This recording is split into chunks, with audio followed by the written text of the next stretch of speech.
Everyone, good morning. Welcome back to my channel ঝুমাদি। আবার চলে আসলাম নিউ একটা ব্লগ নিয়ে। আজ ব্লগটা কিন্তু অনেক মজাদার হবে, থাম্বনেল আর টাইটেল দেখে তো বুঝেই গেছো। তো ব্রেকফাস্টে আজ আমি বানিয়েছিলাম ম্যাগি স্যুপ।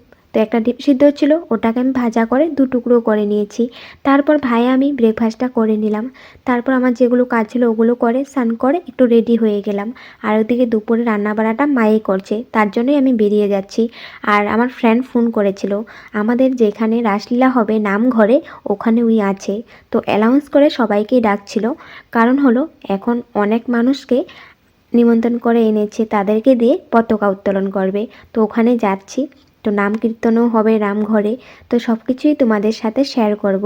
আর হ্যাঁ, তোমরা কিন্তু আমার এই ব্লগটা স্কিপ করো না, কারণ আমি স্কিপ করে অনেক কষ্ট করে এডিট করেছি। যেগুলো জায়গা ইম্পর্টেন্ট আমি ওই জায়গাগুলোই কিন্তু ব্লগে দিয়েছি, তার জন্য তোমরা কেউ স্কিপ করো না। তো এখন আমি নামঘরে যাচ্ছি, চলো তোমাদের সাথে সব কিছুই শেয়ার করবো।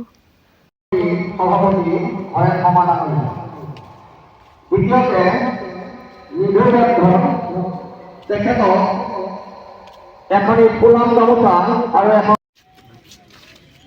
আমাৰ বেদকাতিকাৰ পৰা প্ৰতিনিধিত্ব কৰিছে তুলাৰাম নাথ ডাঙৰীয়া। তেখেতক এখন গোলাম গামোচাৰ এখন পতাকা উত্তোলন কৰিবৰ বাবে তেখেতসকলক অনুৰোধ জনাইছো আৰু ৰাইজক উৰুলি দিবৰ বাবে অনুৰোধ জনাইছো।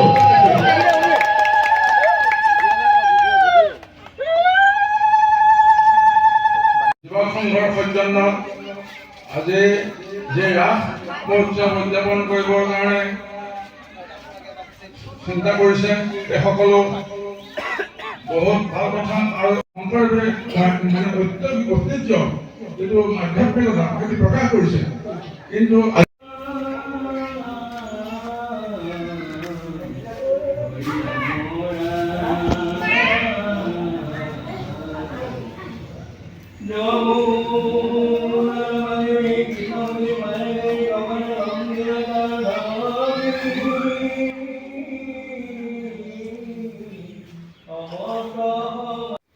নামঘরে যাওয়ার পর নাম কীর্তন হলো, তো অনেক টাইম বসলাম।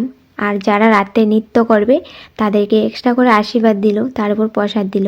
আর হ্যাঁ, আজ কিন্তু রাসলীলা শ্রীকৃষ্ণের ছোটোবেলায় কী কী করেছিল ওগুলোও দেখাবে।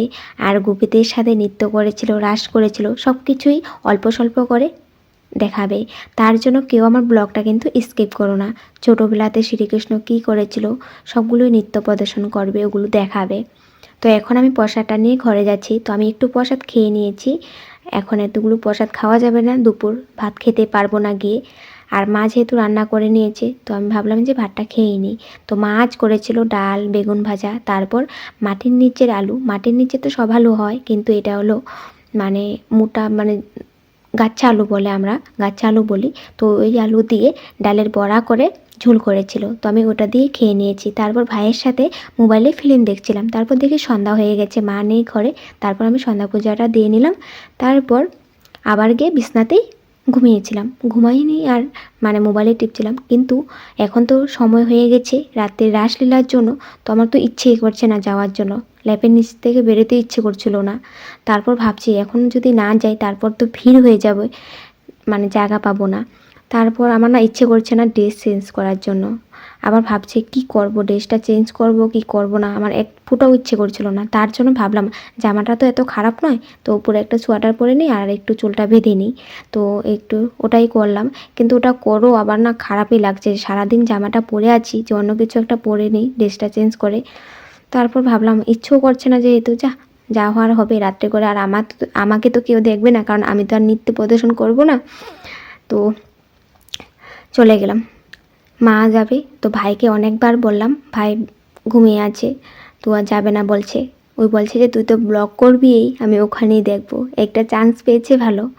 তো যাই হোক, তারপর দেখি রাস্তাতে এসে বা মানুষের লাইন লেগে গেছে, অনেক মানুষ, মানে সবাই তাড়াতাড়ি করে যাচ্ছে, জায়গা পরে পাবে না। আর ঠান্ডার দিন সবাই নিজের জায়গা মতো ঠিক মতো বসে নিলে দেখতে ভালো লাগবে, বাইরে দাঁড়িয়ে থাকলেও ঠান্ডা অনেক লাগবে। তো দেখো এখন গায়ন বায়নের নৃত্য চলছে, এটা 1-2 ঘন্টা হবে। আর আমি যাওয়ার পর আমার ফ্রেন্ডকে বলছি চল এখানে গিয়ে ঘুগনি, চপ, পকোড়াগুলো খেয়ে আসি, তারপর তো মানুষের ভিড় হয়ে যাবে, খেতে পারবো না। ওই বলছে আমি যে ভাত খেয়ে এসেছি, আমি ভাত খেয়ে এসেছি, খাবি না? ও বলছে খাবো চল। আর আমি ভাত খেয়ে যাইনি, কারণ 8টা বাজে, আমরা তো এত তাড়াতাড়ি ভাত খাই না। আমি ভাবছি যে তাড়াতাড়ি শেষ হয়ে যাবে, 11টা 12টার দিকে এসে ভাত খেয়ে নিতে পারবো। তারপর দেখি এই নৃত্যই শেষ হচ্ছে না। তারপর কি আর অনেক দেরি হবে, মানে রাসলীলা স্টার্ট হতে। তারপর চপ ফুলৌরির দোকানে গেলাম, যাওয়ার পর ঘুগনি নিলাম আর পকোড়া নিলাম, দুজনে মিলে খেয়ে নিলাম। তো মানুষের অনেক ভিড় হয়ে গেছে, এখন আবার জায়গা মতো গিয়ে বসবো, তারপর রাসলীলা তোমাদের সাথে শেয়ার করব। নমো নমো।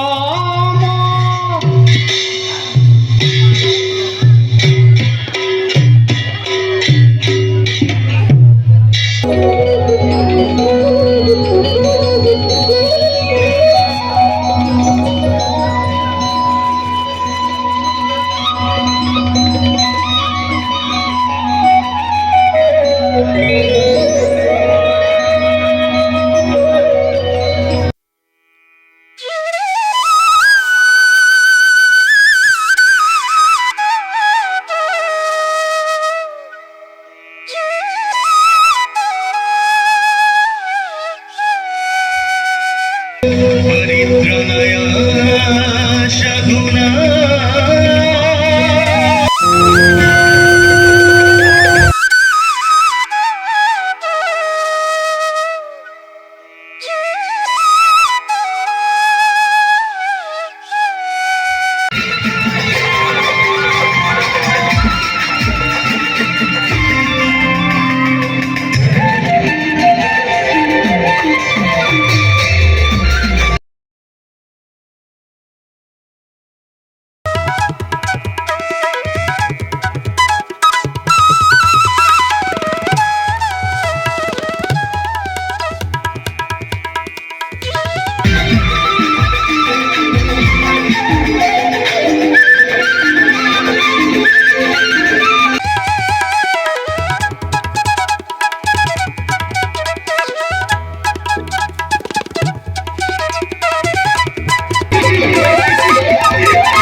আখিয়াছা হেৰা সুবদনী দেৱীকে মানৱিত হওঁ নাপালো যি হওক সিহক বাৰু বহিও আহ্বান আনন্দ পাই হেৰা পৱনৰ ৰখনে আহি মাত্ৰে তুহ কিছু শংকা নাহি কৰ তোহাৰ নৱজাতকৰ দৰ্শনৰ হেতু হামু মানবী অদূৰতে আমাৰো গৃহ আছে আহি সুবদনী আমাৰো দুখ নাহি ধৰবি এখনে হামু তোহাৰ হেতু পিঠা পৰমান্ন যোগাৰ কৰ তুহ বিশ্ৰাম কৰ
মহিকালিনী হদজুৰি পূৰ্বস্থান ৰমণী প্ৰতিভক লাগি গমন গৰুক লাগি কিছু চিন্তা নাহি ওই সর্বরাজ আমার পদ ধ্বজ চিহ্ন তুহারি ফলাত লাগি গরুক লাগি কিছু চিন্তা নাহি ওই চল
এই যে কংসের ভিডিওটা দেখছো আর রাধা কৃষ্ণের ডান্স, গোপীদের সাথে ডান্স করা, এগুলো ভিডিও আমার করা নয়। আমি প্রায় 12:30 মানে 12:30 যখন বাজে তখন চলে এসেছিলাম। এত ঠান্ডা লাগছিল, আমি আর থাকতে পারছিলাম না, কান নাক গলা ব্যথা করছিল। আর তারপর কি আর চলে এসেছি। ওকে মেসেজ করে বলেছিলাম তুই ভিডিও করে আমাকে দিস, তারপর ভিডিও করেছি। এই ভিডিওগুলোর ক্লিপগুলো ওর থেকেই নেওয়া। আর আমি যে চলে এসেছিলাম, ঘরে এসে আর ভাত খাইনি, এত ঠান্ডা লাগছিল কখন আমি ঘুমাতে যাব। তারপর ঘুমিয়ে আসছিলাম। আমার ব্লগটা আমি এখানে রাখলাম। ভালো লাগলে লাইক শেয়ার করো কিন্তু। Bye bye.